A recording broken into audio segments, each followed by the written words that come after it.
Donc, cette vidéo va porter sur le seuillage d'une image. Donc, ça va nous permettre de détecter des objets, donc d'obtenir une image binaire à partir d'une image niveau de gris. Donc, on va travailler dans notre banque d'images. Donc, par exemple, genre des images de grains de riz. Donc, on voit ici nos grains de riz. Ils sont blancs sur un fond noir. Et des images de raisin, eux, c'est l'inverse. Ils vont être euh, plus noirs, finalement, plus foncés sur un fond blanc. Donc, on va utiliser le seuillage couleur pour détecter ces objets-là. Donc, c'est des images couleurs, peu importe qu'elles semblent être niveau de gris, là, c'est vraiment des images couleurs à la base. Donc, on va devoir travailler avec ça.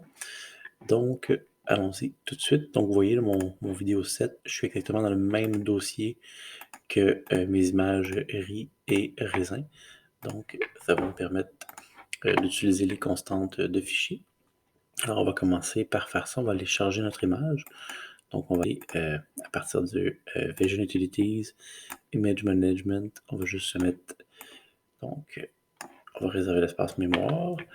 Et je sais déjà que je vais me prendre, transformer ça en niveau de gris. Donc, je vais tout de suite réserver l'espace mémoire pour une image niveau de gris. On va également aller chercher donc la fonction pour lire les fichiers images. Tant qu'à être là, on va aller chercher tout de suite donc ma fonction pour composer un chemin de fichier et ma fonction pour aller me chercher donc le répertoire d'applications par défaut. Et ma constante, si je regarde dans mon dossier, on voit que, on va commencer par le ri.png. Donc c'est les deux .png, on va juste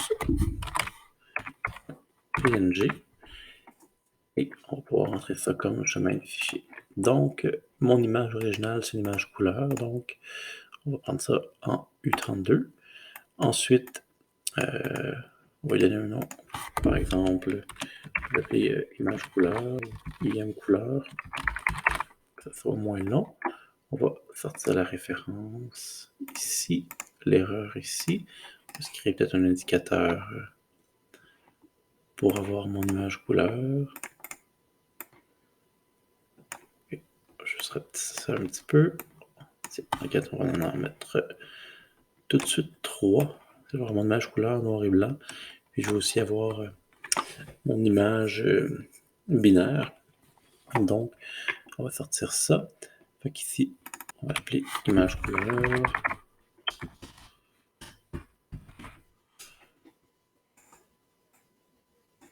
Ensuite, image gris. Et mon image, qu'on va avoir pour le niveau du seuil, avec l'image avec le seuillage dans le niveau de gris. Donc, ici, je vais avoir mon image en niveau de gris qui va sortir juste ici. Donc, mon image couleur plutôt, je m'excuse. Donc, image out, on l'envoie dans l'image couleur. Ensuite, si on fait juste ça, ça va avoir l'image couleur, mais la fonction que j'ai utilisée tantôt doit prendre une image niveau de gris. Donc, je vais prendre Grayscale U8.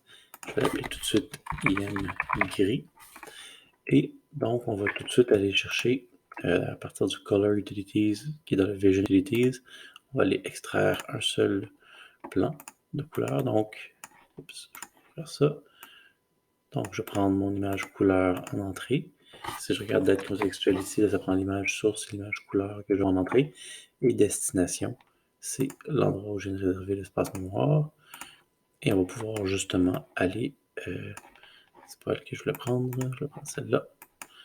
Image niveau de gris, l'afficher ici. Et là, pour l'instant, l'image seuil, on ne l'a pas encore créée. On pourrait tout de suite aller vérifier que tout ça fonctionne bien. Ça serait déjà la première étape. La constante, on va aller chercher l'intensité de l'image. Donc le plan qu'on va chercher, c'est l'intensité. Et on efface toutes les images tant qu'à y être. Donc on a besoin de relier les images. On va effacer l'espace mémoire de toutes les images qui ont été créées. Et ça fonctionne bien. Vous voyez ici mes grains de riz qui sont en couleur. Là, on voit bien le RGB ici, là, 32 bits. Donc une image de type red, green, blue, avec les valeurs d'intensité pour chacun des trois canaux, rouge, vert et bleu. Et ici, on voit bien que cette image 8 bits, donc niveau de gris, et on voit vraiment la valeur. Donc, je suis dans une zone sombre autour de 50. Je vais sur les grains de riz, je suis autour de 183. Donc, c'est cette image-là qu'on va vouloir seuiller. Donc, pour l'instant, tout va bien. Ensuite, au niveau de tout ce qui est seuillage couleur, ben là, il faut tomber dans le Image Processing.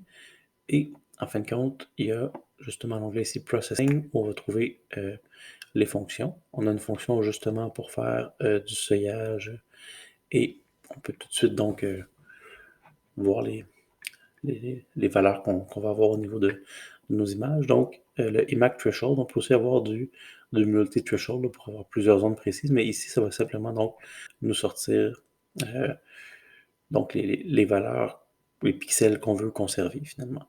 Donc, je vais juste sortir cette fonction-là. Et là, ça nous prend une image source et destination. Tant qu'à y être, je vais tout de suite donc me copier une autre image niveau de gris. En fait, ça n'existe pas des images binaires dans la bio. Là. Il n'y a pas d'image qui permet d'avoir des 0 et des 1. De toute façon, on peut choisir aussi quelle valeur on veut remplacer. Nos pixels, ce n'est pas nécessairement des 0 et des 1 qu'on va avoir.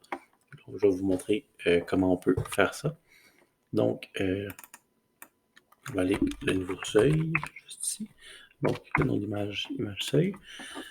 Et là, ce qu'on va faire pour l'instant, donc on va prendre notre image niveau de gris qui sort d'ici. L'image destination, ça va être notre image seuillée. Et on va tout de suite l'envoyer juste ici, comme ça.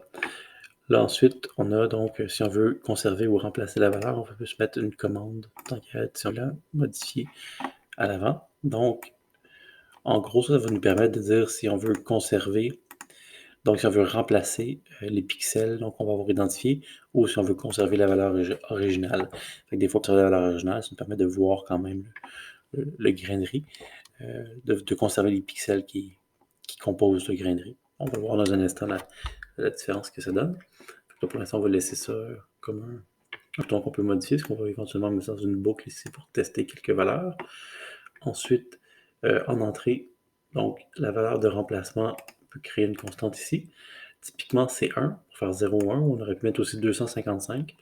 On va regarder ça tantôt dans un instant. Souvent, c'est 1 qu'on va mettre. Il va falloir qu'on change la palette ici de couleurs pour envoyer ça à binaire, parce qu'on ne verra pas grand-chose si c'est 1. Et ici, c'est le range. On va tout de suite se faire une commande sur la face avant également. Et on va envoyer notre erreur juste ici. Je vais quand même me laisser un petit peu de place pour pouvoir faire une boucle éventuellement. Là, ici, le range, c'est simple. Ça nous dit donc les pixels qu'on conserve se trouvent entre quelle et quelle valeur. Donc, on nous dit la valeur minimale du pixel qu'on conserve et la valeur maximale.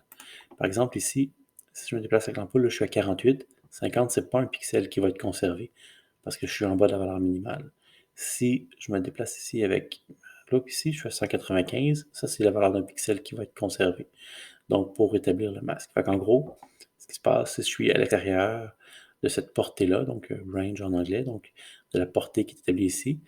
Donc, je vais avoir 0 qui va se retrouver comme pixel équivalent ici. Et si je suis dans cette zone-là, donc ici, bien là, ça dépend qu'est-ce que j'ai mis comme paramètre. Donc, la valeur de remplacement, c'est 1. Et en fin de compte, là, pour l'instant, on remplace la pixel. Donc, on va remplacer, il va manquer un A. Donc, on remplace ce pixel-là par la valeur de 1. Si je fais Keep Original Value, ben là, au lieu de le remplacer par 1, il va garder 169. Donc, on peut tout l'exécuter une fois. Là, on voit que ici, j'ai bien des zéros partout. Ici, vous voyez qu'il y avait 50, des valeurs qui sont quand même pas tout à fait noires. Là, j'ai un noir qui est parfait dans le fond. Mais comme j'ai conservé les valeurs de remplacement, j'ai pas un 1 qui est remplacé. J'ai vraiment la valeur originale. Fait que si je me place ici, j'avais autour de 214 pour ce grainerie-là. Puis quand je me déplace, je suis dans les 200. Je ne suis pas tout à fait au bon endroit, là, mais si je me retrouve au bon endroit, je vais être dans les 200 quelques. On a vraiment gardé les valeurs de pixels qu'on avait. En général, ce qu'on veut faire quand on fait du seuillage, on ne va pas garder les valeurs de pixels, à moins qu'on veut présenter à l'utilisateur les graineries, puis dire on les a bien identifiées, voici vos graineries, puis le fond est enlevé. Ou on pourrait juste dire, donc on veut remplacer la valeur, et là, il va remplacer par la valeur 1 qui est ici. Fait que si j'exécute ça, on ne voit plus rien. Pourquoi? Si je me déplace, on va voir des 1 qui apparaissent. Vous voyez, j'ai mon 0 qui est ici, là. À la place, je vois des 1. C'est que c'est une image qui est binaire, donc on a des 0 et des 1. La façon de voir, ce serait de prendre la palette et d'aller en mode binaire. Et là, en mode binaire, on voit bien les graineries en rouge. On aurait pu également, donc, retourner en palette niveau gris. Des fois, on veut faire une image binaire, mais on va mettre la valeur maximale de 255 comme valeur de remplacement. Et là, on va avoir une image binaire, mais c'est des 0 ou des 255. Et la plupart des fonctions de la bio prennent les images binaires plus 0, 1. C'est ça qu'on va faire, mais ça dépend des moments aussi, on va vouloir avoir l'image 0, 255. Mais c'est pratique d'avoir du 0, 1, parce que la seule chose qu'il faut avoir la palette, donc faire un clic droit, palette binaire pour bien le voir. Ça, c'est pratique parce que quand on va multiplier cette image-là avec une autre image, par exemple, je pourrais prendre cette image-là pour multiplier avec une autre image, ben 0, on enlève les pixels, on multiplie pixel à pixel, là. Les 0, ça va enlever le background, puis 1, ben, ça va conserver la valeur du pixel original. Fait qu'avoir une image 0,1, c'est pratique, c'est vraiment ce qu'on appelle un masque d'une image. Puis là, en fin de compte, on pourrait mettre tout ça dans une boucle, comment dire ça, une boucle while si on veut jouer avec les paramètres, là, parce qu'on pourrait voir justement en changeant les niveaux seuil, qu'est-ce que ça fait. Alors, on va faire ça à l'instant. Donc, je vais mettre une boucle while par-dessus tout ça. C'est pas si nécessaire que ça, là, mais ça va nous permettre de jouer avec des paramètres. Donc, créer une commande. Donc, j'ai mon petit arrêt ici. Puis, on n'a pas de temps de commande. On n'a pas de temps de paramètres que faire jouer tous les niveaux seuil. Fait que je pourrais ici aller voir si j'augmente mon niveau seuil, par exemple. Si j'augmente tranquillement, voilà, c'est pas assez. Donc, je vais augmenter ici. Coup de 1, là, vous voyez, j'augmente mes paramètres niveau seuil, puis on voit que tous les contours, toutes les parties plus sombres du grainerie, ben, qui sont en train de sortir du masque, parce que les parties sur le retour, ben là, ils commencent à tomber à l'extérieur du seuil. Puis si je monte à 200, éventuellement, il va juste avoir que les parties les plus intenses des graineries qui vont être conservées. Fait qu'on peut jouer avec ça.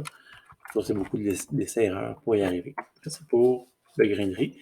Je me suis pris donc une valeur maximale à 255 et à 128. Ça, c'est parce que je vais détecter des objets qui sont clairs sur un fond sombre. Si on veut faire l'inverse, tantôt on avait justement donc des raisins à boire. Là, ça ne marchera pas, parce qu'il va falloir que je change mes paramètres. Donc, les raisins, là, ça fonctionne, mais c'est pas comme ça qu'on veut l'avoir. Nous, ce qu'on voudrait avoir, c'est que les raisins ici apparaissent en rouge et que le fond apparaisse en noir. Puis mes raisins ici, si je regarde mon image niveau de gris, donc ici, mon fond est blanc, donc autour de 224, et les raisins noirs autour de 33.